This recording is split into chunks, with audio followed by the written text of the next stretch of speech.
أول شيء بدنا نرحب بالفنان رامي صبري اللي نور اليوم مهرجان دبي السينمائي. احكي لنا شو رأيك فيه وأهميته؟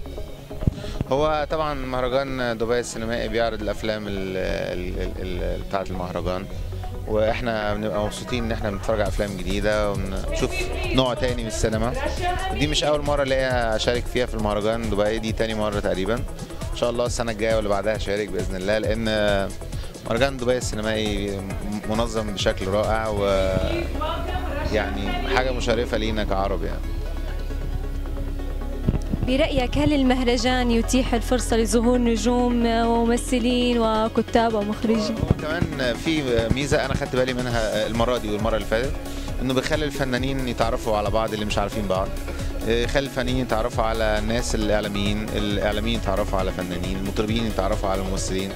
يعني بيعمل شوية علاقات كويسة بيننا وبين بعض، ودي حاجة احنا بنبقى مبسوطين فيها فعلا، لأنه احنا كمان بننزل في نفس الأوتيل، فدي حاجة بتبقى لينا احنا، أنا شايف إنها بتبقى كويسة يعني. برأيك هل سيتحول عشاق السينما إلى عشاق التلفزيون؟ يعني نتمنى ان كله يبقى واحد، يعني نتمنى ان كله يبقى نفس الدايركشن، ولان هو كله فن وتمثيل يعني.